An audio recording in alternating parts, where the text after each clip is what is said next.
Estás en el Valle de los Tercos, Silicon Valley en español. Yo soy Diego, periodista, y mi amigo Fernando es experto en startups. Te traemos a los latinos que compiten en la capital mundial de la innovación. Búscanos en tu app de podcasts y en elvalledelostercos.com. Hoy, en el Valle de los Tercos, uno que es valle de nacimiento y terco de la primera hora. Me imagino que tienen muy seguido aquí a hombres y mujeres que también son fans del podcast, pero aquí yo sí me declaro, y Fer lo sabe desde hace mucho, soy fan. No lo digo por estarles aquí lamiendo la bota, cabrón, pero pinche ritmo pero que tiene. Pero dicho lo primero chingón, que es, sí, lo primero que te vino a la mente. No es que esté yo aquí rascándole los huevos, ¿no? Mario Valle es uno de los mexicanos más prominentes de Silicon Valley. Fue pionero de la industria de videojuegos en América Latina y por 11 años fue ejecutivo de la gigante Electronic Arts. Entonces, ¿por qué dejó su puesto para lanzarse como inversionista de capital de riesgo? Dice que vio una oportunidad histórica de invertir en el talento de los mercados emergentes. Esto fue lo que a mí me hizo definitivamente decir, o me quedo otros 5 años en Electronic Arts rascándome la panza, cabrón, o le chingo porque aquí está la oportunidad de formar parte de una historia verdaderamente apasionante de crecimiento, de talento, de gente haciendo cosas interesantes, y pues yo quiero estar en primera fila. Entonces. Bienvenidas y bienvenidos al podcast de Silicon Valley en español.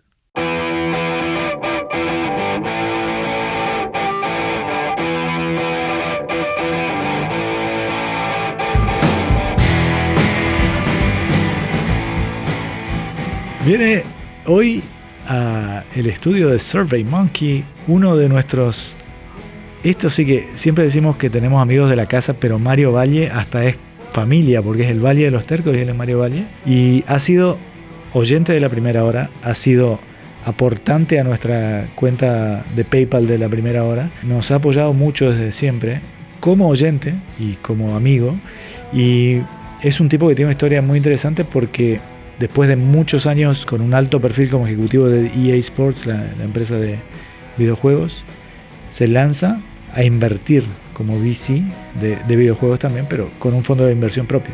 Es muy interesante la historia de Mario, pero no nada más la historia de Mario, también las opiniones de Mario, y te lo juro que va a ser difícil como que mantener una línea de entrevista con Mario. O sea, nos va a quitar el micrófono y va a hacer lo que se le dé la chingada gana. Nada más para resumirte a Mario Valle, me lo presentaron, fui a Electronic Arts a conocerlo, y cuando entro me dice, ¿quieres un café? Y vamos a comprar un café al Starbucks que tiene adentro Electronic Arts, y él se estaba comiendo un plátano, y cuando estaba mordiendo el plátano se le cae un pedazo al piso. O sea, yo lo primero que hago es lo agarro y lo tiro a la basura. Mario agarró y se lo metió a la boca en chinga, güey. O sea, ni siquiera fue la ley de los 5 segundos de que ya... No, creo que estuvo 6, 7 segundos y lo agarró y se lo comió. Y siguió hablando como si nada. Y es la primera vez que yo lo conocía. Esto es un ejecutivo global de Claro, una corporación. Te dice mucho eso, la personalidad de una persona. Alguien que haga eso con alguien que ni siquiera conoce. Claro, no estás guardando las apariencias. No, te vale madre. I don't care who the fuck you are and what do you think.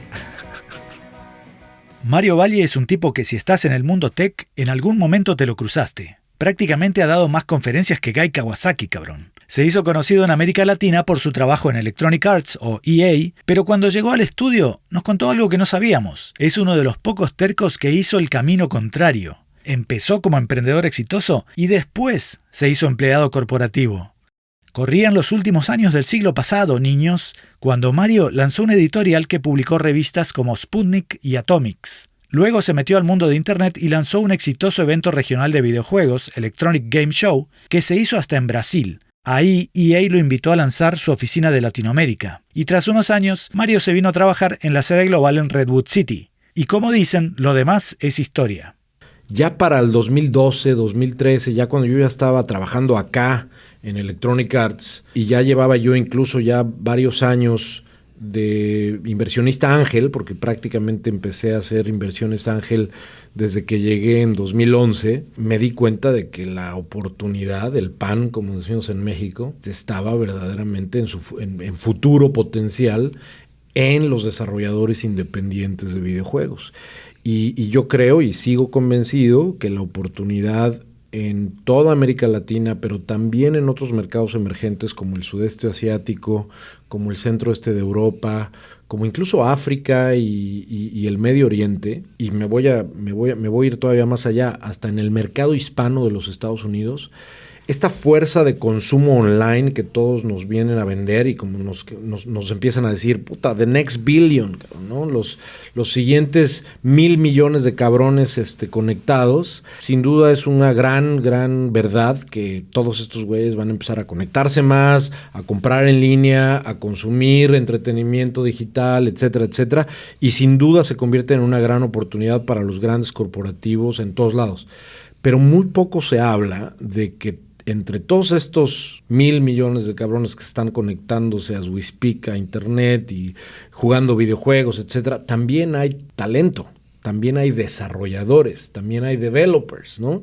También hay próximos unicornios, también hay próximos casos de éxito tremendos como del tamaño de un Supercell, por ejemplo, de un Rovio, que son empresas ultramillonarias de videojuegos y que enfrente de nuestras narices está sucediendo que ahora mismo Latinoamérica, por ejemplo, pues es literalmente es casi una superpotencia del desarrollo de videojuegos independientes, donde encuentras una calidad en Brasil, en México, en Colombia, en Perú, en Uruguay, que hay un caso de éxito increíble con Ironhide Studios.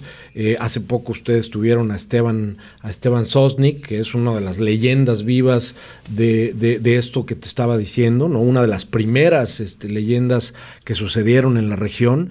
Entonces, los mercados emergentes no nada más se tratan de consumidores, incluso no nada más alrededor de videojuegos, sino de toda tecnología, ¿no?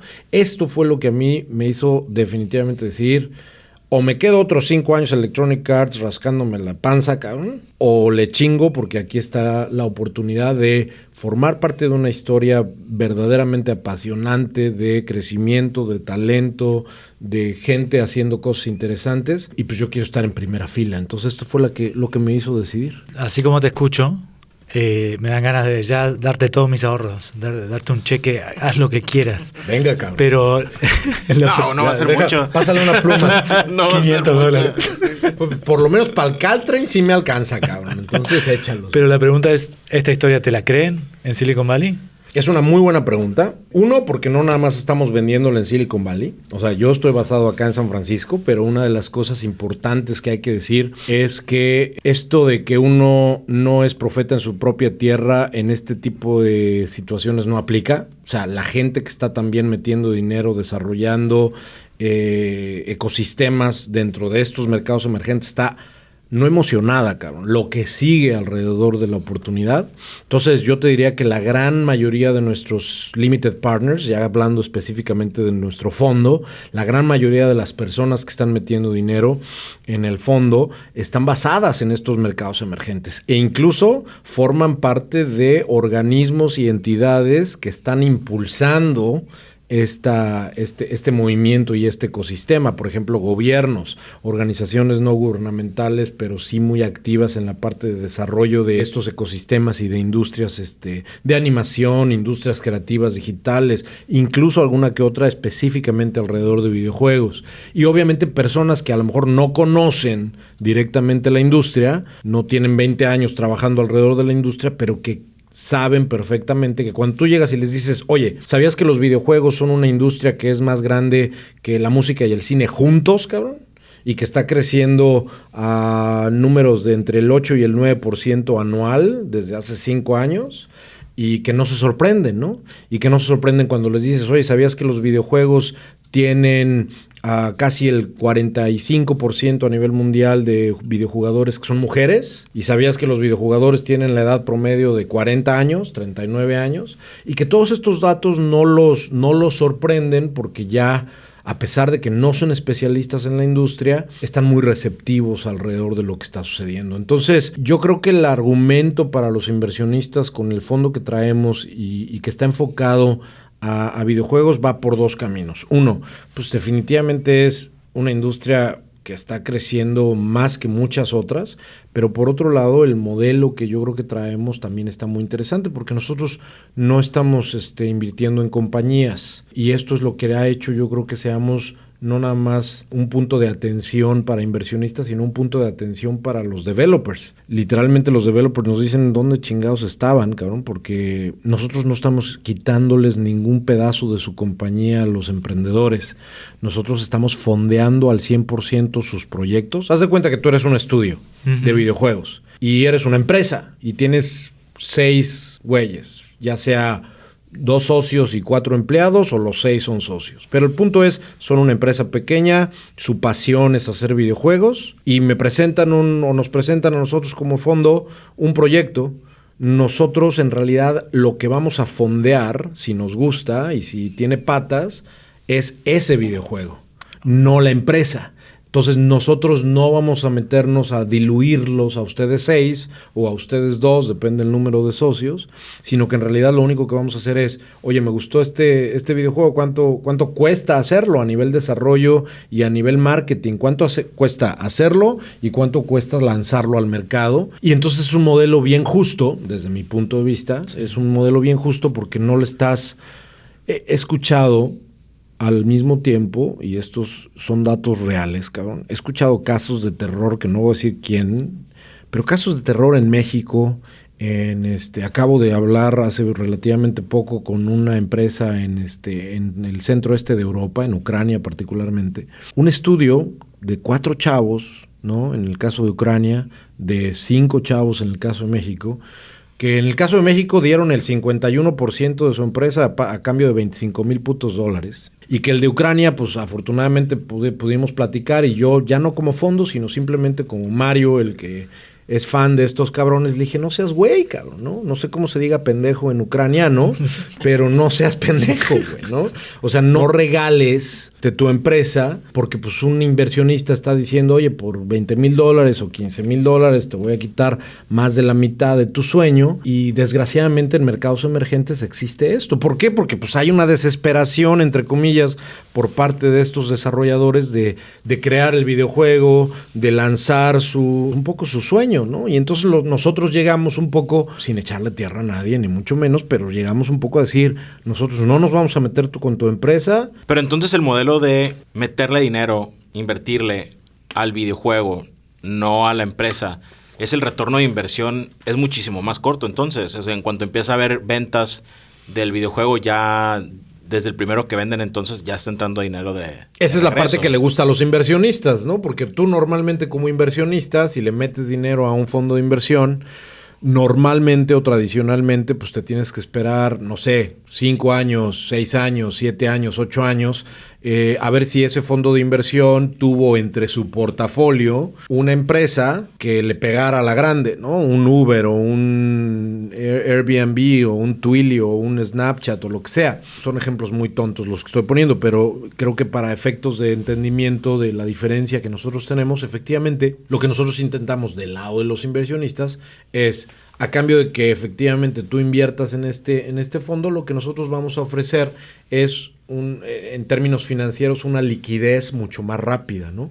Como tú lo estás diciendo, efectivamente, en el momento que se lanza el videojuego, ese videojuego comienza a generar ventas, y de esas ventas nosotros empezamos a recuperar inmediatamente la inversión, ¿no? Eso no quiere decir que disminuya el riesgo, porque pues probablemente en una inversión con algún otro videojuego, pues obviamente uno siempre invierte y siempre arriesga, pero en términos de liquidez, la oportunidad para el inversionista de tener de regreso su lana más rápido es definitivamente un hecho, y eso creo que está haciendo que de los dos lados se llame la atención, porque de los dos lados está habiendo cierta innovación, entre comillas. Por un lado, ni le quitamos un porcentaje de su compañía a los emprendedores, y por otro lado, no se tienen que esperar los inversionistas 8 años en ver si su lana generó. ¿Y esto cómo se te ocurrió este modelo? 2 respuestas que me van a hacer quedar como un pendejo aquí, güey. Hollywood. O sea, Hollywood así funciona, cabrón. Cómo se producen las películas, ¿no? O sea, tú no le metes dinero a New Line Cinema. Tú le metes dinero a Harry Potter. Y a Harry Potter 2, güey, ¿no? En ese sentido, Hollywood tiene funcionando de esa manera desde hace muchos años. Entonces no es que estemos nosotros inventando para nada el hilo negro. Y por otro lado, La industria de videojuegos, esto es un modelo que existe, pero no bajo la figura de un VC, no bajo la figura de un venture capital, sino bajo la figura de lo que se conoce como un publisher. Siguiendo con el ejemplo de que tú y tus otros 5 amigos tienen un estudio, a lo mejor, antes de que nos conocieran a nosotros, Altered Ventures, lo que hace este estudio es llegar con un publisher y decir, oye, este es el juego que estoy haciendo, necesito esto de desarrollo, y con tu know-how y con todas las capacidades y los contactos de marketing que tiene, porque eres un chingón en la parte de marketing, ayúdame, no me metas lana, pero ayúdame a lanzar este videojuego y tú te quedas con una parte de las ventas, ¿no? Es una mezcla, es una especie como de híbrido entre un VC, porque no somos publisher, somos un venture capital, fondo de capital de riesgo, pero con una perspectiva de práctica donde en realidad funcionamos como un publisher. A mí me gusta mucho la descripción de que intentamos impulsar el movimiento de lo que en inglés se llama self-publishing o auto-publishing de estos independientes. Desde mi punto de vista, la única razón por qué estos desarrolladores independientes de videojuegos no publican ellos mismos su juego es por una sola razón, cabrón. Falta de cash. Y eso es lo que nosotros estamos tratando de resolver. Te falta cash, ahí te va, cabrón. Y tenemos obviamente como gran plus, yo y mis socios, pues mucha experiencia en la parte de videojuegos. Yo casi 20, otra de las empresas que se llama Streamline Media Group, que es uno de los socios del fondo y que tiene casi 300 empleados en Malasia, que hace outsourcing y work for hire de videojuegos desde hace muchos años a nivel AAA, pues tiene toda la experiencia a nivel videojuegos como para decir, y yo te voy a ayudar, no es nada más echarte el cash y ya. En cuanto a tus inversionistas, reciben un retorno más rápido, pero la tasa es menor, ¿son proyectos más chicos en general? Depende del tamaño. Nosotros, como te dije, somos un fondo que no es grande, o sea, que tiene una capacidad de inversión de $36 millones. El tamaño real del fondo en realidad son $18 millones, invertidos 2 veces, porque le estamos diciendo a los inversionistas, mete la lana 2 veces. Entonces tengo una capacidad, un deployment de 36. El tamaño del fondo es pequeño, pero los tamaños de la inversión pueden ir desde $50,000, $100,000 hasta $1.5 millones, dependiendo del tamaño del proyecto, ¿no? Hay proyectos que sí son, por ejemplo, para todas las consolas, pero aparte PC, y necesitan obviamente, no sé, un equipo de 12, 13 personas que ya hay, pero que hay que soportar desde salarios hasta licencias, hasta etcétera, etcétera, pues obviamente va a ser un ticket mucho más amplio. Y hay juegos que tú los ves y que está hecho por 3 güeyes en Grecia, Uruguay, donde los costos a lo mejor son mucho menores y que con $250,000 pueden hacer algo precioso, ¿no? Y la tasa de retorno es... Pues varía, digo, en ese sentido no es que pero tienes que tener un estándar, mega pero hit mundial para que sea muy buena. Bajo este modelo, ni puedes, y te voy a ser sincero, ni queremos apostarle a, oye, vamos a buscar a el Uber de los videojuegos. Todas nuestras inversiones, en ese sentido, tienen el potencial de regresar y de retornar una inversión. No digo que con eso vayamos a hacer como todos los home runs, ¿no? O todos los hits, o no va a haber strikes. Por supuesto que va a haber strikes y por supuesto que los hay en esta y en todas las industrias. Lo que estoy diciendo es, el modelo y la tesis de inversión que tenemos no está buscando que en 8 años, de nuevo, hayamos invertido en una empresa que, pues con suerte, se convierte en un IPO o que viene alguien a comprarlo por $2,000 millones, ¿no? Vaya que si le pegas más rápido. Como decía mi abuelita, muchos poquitos, hijito.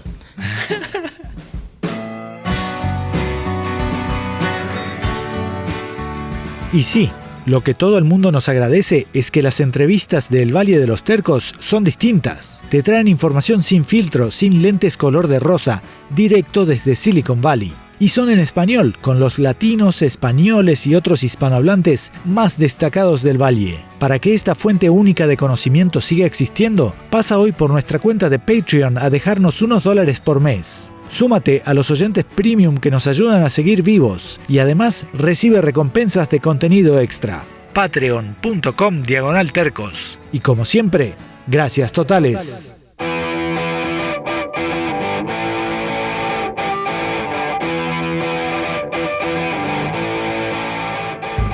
Ahora volvemos con Mario Valle, inversionista innovador y pionero de la industria de videojuegos en América Latina. En esta parte nos cuenta por qué ser provinciano le da una mayor visión global. Un par de necesarias aclaraciones de vocabulario. En partes de México, culón es sinónimo de persona miedosa y ojete es una mala persona. Está buena la visión global que estás trayendo de involucrar todas las regiones emergentes. ¿Ves que tienes una especie de ventaja sobre otros inversionistas que están más centrados acá, California y no sé cómo? Tú me dirás, Toluco es la palabra que seguramente no la ubicas, pero Toluco ¿Cómo no la voy a ubicar? Yo viví en el DF 7 años. Bueno, entonces sí ubicas perfectamente qué quiere decir Pachuca por Toluca. Que Pachuca por Toluca. Eran tus vecinos. Yo nací en Toluca, cabrón. Nací en Toluca, que para quien nos está escuchando y no tiene ni puta idea de qué estoy diciendo, es una ciudad que está cerquita de Ciudad de México, pero comparada con el monstruo de Ciudad de México, pues es casi un pueblito, ¿no? Ya ni me acuerdo exactamente cuántos habitantes tendrá exactamente Toluca, pero es la capital del Estado de México, es una ciudad pequeña relativamente y sobre todo comparada con las grandes urbes de Ciudad de México. Soy totalmente provinciano, cabrón, totalmente embebido en este tipo de mercados. Creo que le entiendo no solamente a México, sino a Latinoamérica en su totalidad, porque yo platicando en algún momento con Fer, ¿no? Platicábamos, los mercados emergentes se parecen entre sí, cabrón. Si tú comparas desde cómo se ve urbanamente Ciudad de México con Kiev en Ucrania, con Kuala Lumpur en Malasia, con Estambul en Turquía, tú puedes ver fotografías literalmente de esquinas y vas a decir, no mames, esto se ve igualito, ¿no? Entonces, esa misma analogía de cómo se ve un mercado emergente en Europa Central o en el sudeste asiático o en Sudamérica o incluso en África, con algunos bemoles, porque obviamente de repente sale el pinche león ahí saltando atrás, etcétera, y pues esos no hay tanto en Kiev ni en Ciudad de México. Pero más allá de eso, la similitud urbana, entre comillas, es análoga a la similitud de comportamiento de clase media, comportamiento de consumo online, dinámicas de entretenimiento, Producto Interno Bruto per cápita, qué están jugando, piratería, cabrón. Todos los rasgos macro y microeconómicos que desde mi punto de vista hacen o forman parte, no una totalidad, pero que forman parte de una industria, en este caso videojuegos, se parecen. Entonces, si yo me sé mover, no yo Mario, sino yo individuo X, me sé mover en el tráfico de la Ciudad de México, la voy a armar, cabrón, sí o sí, en Sao Paulo, en Kiev, en Estambul, en Kuala Lumpur o en Penang o en Yakarta, ¿no? Con más o menos motos de un lado, pero la verdad es que yo me sé mover en tráfico en todos estos lugares. Es igual a nivel negocios desde mi punto de vista. ¿Y qué tal las características de los inversionistas que vienen de países emergentes? Esa es una muy buena pregunta, porque esa es la parte que yo creo que tiene que ver con, por un lado, una oportunidad para educar, ¿no? Y por otro lado, una parte que todavía nos cuesta mucho trabajo, de una manera muy breve. Yo creo que en estas regiones hay un chingo de lana, ¿no? En estas regiones y en muchas otras, pero específicamente en estas regiones emergentes, de muchas maneras, y no estoy hablando de los grandes corporativos ni de los Carlos Slim de estos lugares, sino del señor que vive en la esquina, que a lo mejor renta 5, 6, 7 bodegas en el mercado de abastos, ¿no? En la central de abastos en la Ciudad de México. Este güey tiene la liquidez para invertir y a lo máximo que puede llegar él en términos de inversión es a lo mejor, no sé, comprar una casa, bienes raíces, ¿no? Y es un máximo grado de complejidad. Pero si tú comparas eso con ese mismo cabrón, pero que vive en Illinois, o que vive en Chelsea, en UK, o que vive en Francia, este güey está metido en stocks, tiene un grado de complejidad y de educación, estos güeyes inversionistas, que no estoy diciendo que estén metiendo su lana en videojuegos, ojalá que no se me esté malentendiendo.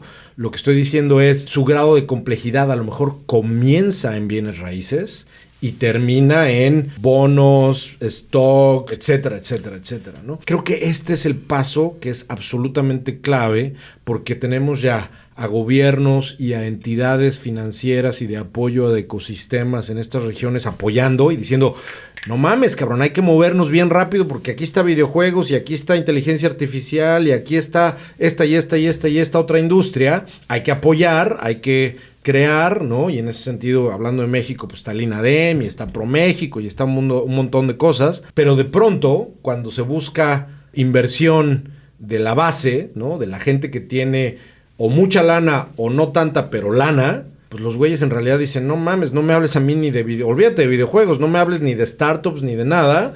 Yo lo que voy a hacer, y mucho menos de la Bolsa Mexicana de Valores, que ni sé qué es eso, yo me voy a comprar mis 3 departamentitos y voy a vivir de mis rentas. Esa falta de educación del inversionista en mercados emergentes no va a la par de el grado chingón de talento y de oportunidad en este movimiento llamado la tecnología va en chinga, así le acabo de bautizar, el movimiento mundial llamado la tecnología va en chinga, que está habiendo en estos mercados emergentes, ¿no? La gente que está invirtiendo en mercados emergentes está en Wall Street. La gente que está invirtiendo en mercados emergentes está en mercados desarrollados.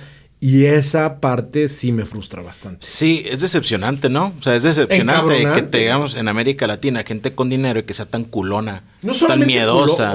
O es culona y miedosa o es ojete, güey. No, pero también hay falta de acceso, ¿no? No es y también fácil. falta, pero yo creo que la gran mayoría no saben, pero cuando saben, efectivamente, como está diciendo Fer, muy pocos dicen, no mames, claro que le entro, güey. O culona, como dices tú, o se van por el 51% de la empresita de videojuegos que dicen, no mames, videojuegos, claro que le entro. A ver, güeyes, ustedes dicen que hacen videojuegos y que les sale muy chingón. Denme su empresa, tengan $25,000, vamos a hacer esta empresa de videojuegos. Me dan a mí, por favor, el 51%. Y matan el emprendimiento.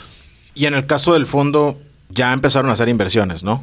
Nosotros ya empezamos a hacer inversiones, somos relativamente nuevos, a pesar de que, como les decía hace un rato, yo me salí de Electronic Arts en octubre del 2016. Me salí de EA en octubre del 2016. La primera parte de, digamos, la actividad con el fondo fue mucha planeación, mucho como empezar a poner la mesa. Obviamente el fundraising, ¿no? El levantamiento de capital, que en ese sentido, en términos como de tiempo, fue mejor de lo esperado, pero también es cierto que todo el 2017 me la pasé yo personalmente, ahora sí yo, Mario, volando a muchos eventos de videojuegos para jugar videojuegos y verdaderamente construir lo que en términos de Venture Capital se llama Deal Flow, ¿no?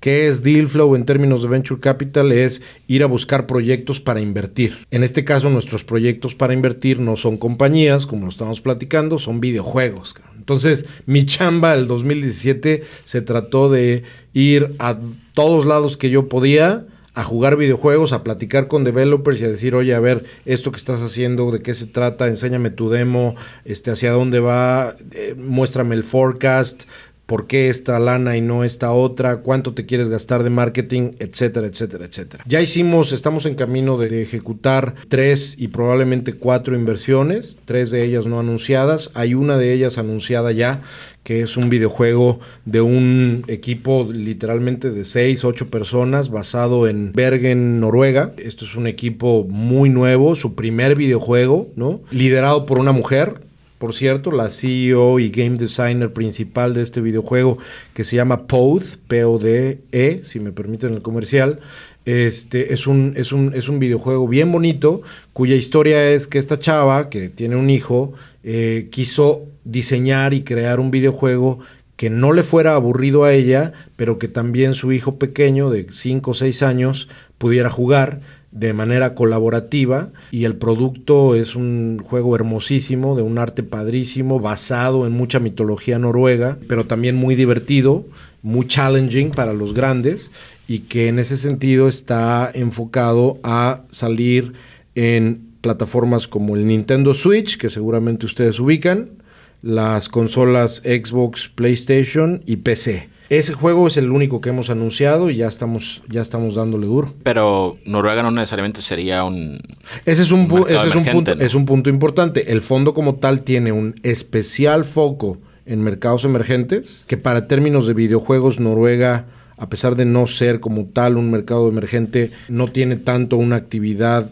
en desarrolladores de videojuegos independientes, pero nuestro fondo no es exclusivo de mercados emergentes. Tenemos un especial foco en mercados emergentes, por supuesto, pero eso no nos distrae de que la oportunidad de desarrolladores de videojuegos independientes está por todos lados, ¿no? Sí, si se te cruza un juego chingón no le vas a decir que no. Sin duda. Un poco para cerrar, estás muy conectado globalmente y toda tu visión de este negocio pasa por esa visión global. Pero al mismo tiempo vives aquí, como decías, que es un lugar bien particular. ¿Sientes como que estás en una burbuja cuando sales a la calle, cuando vas en el tren, cuando andas por acá, por esta parte de California? Sí y no. Te voy a decir por qué sí primero y luego por qué no. ¿Por qué sí? Porque definitivamente aquí en Silicon Valley no encuentro la mayoría del negocio, ni en términos de vamos a platicar aquí a Palo Alto con este desarrollador de videojuegos, ni luego vamos a movernos a Sand Hill Row para hablar con uno de nuestros inversionistas, ¿no?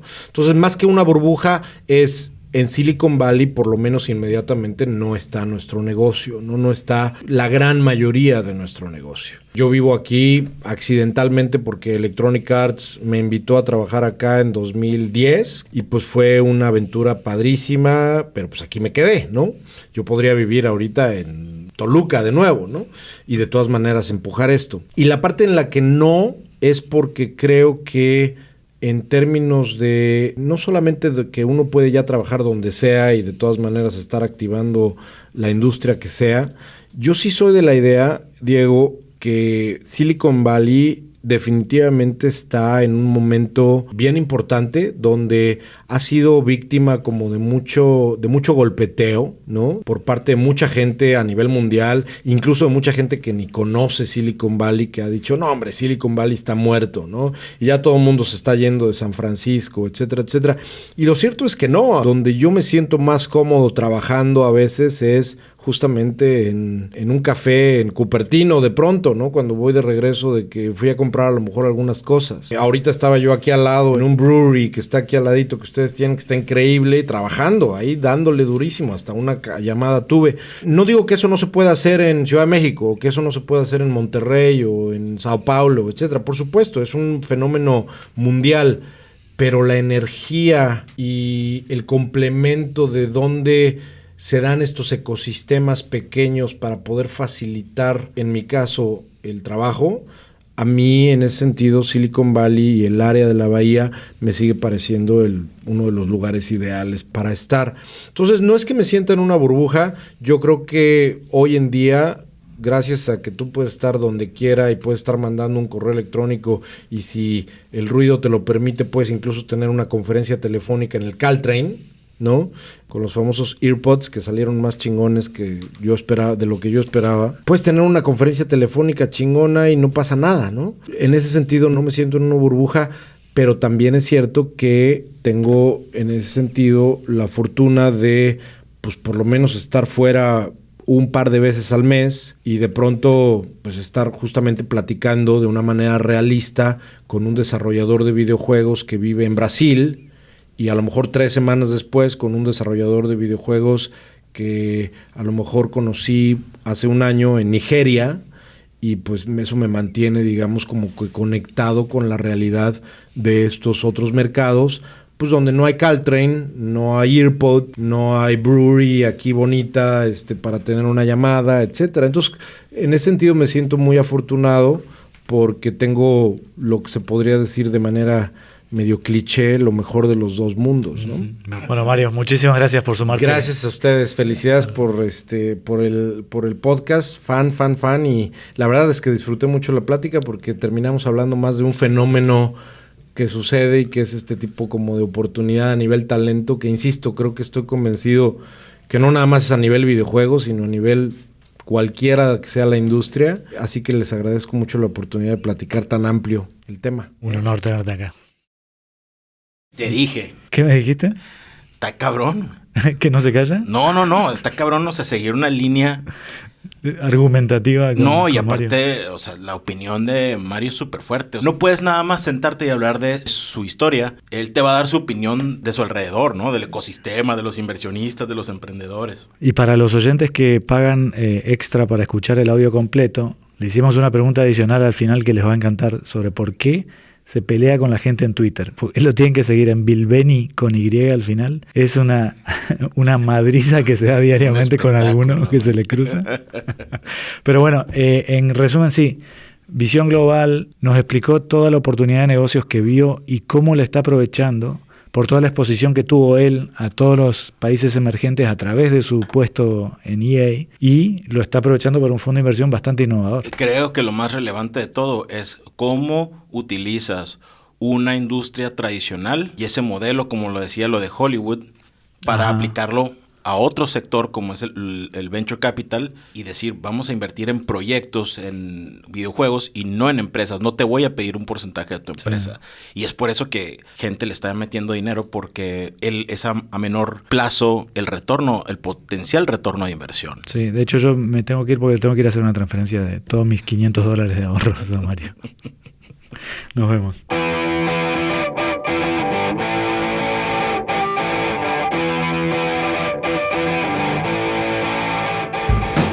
El Valle de los Tercos es el podcast que cubre en vivo y en directo el movimiento mundial La tecnología va en chinga. O como diría Francisco, nuestro oyente, benefactor y ahora también locutor. El Valle de los Tercos, el podcast de Silicon Valley en español.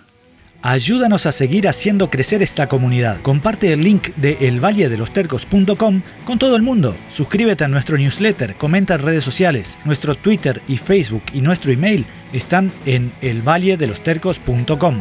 Sé la primera o el primero que nos haga pasar de $400 mensuales en aportes de la audiencia. Danos un puñado de dólares en patreon.com/tercos. Luego, pasa por Apple Podcasts y déjanos una reseña, como Jonax, que desde España escribe: un análisis sobre el idílico Silicon Valley a través de los propios emprendedores latinos, mediante entrevistas de gente que sabe lo que está preguntando. Sí, señor. Gracias, colega. La música es de Pablo Calvi y su banda de Montberlain. Nuestro editor de audio es Mariano Graglia en Buenos Aires. Nosotros somos Fernando Franco y Diego Graglia. Y esto es... El Valle de los Tercos, el podcast de los independientes en español, de Silicon Valley. Silicon Valley, po, weón. Silicon Valley, po, weón. Búscanos en tu app de podcasts y en elvalledelostercos.com.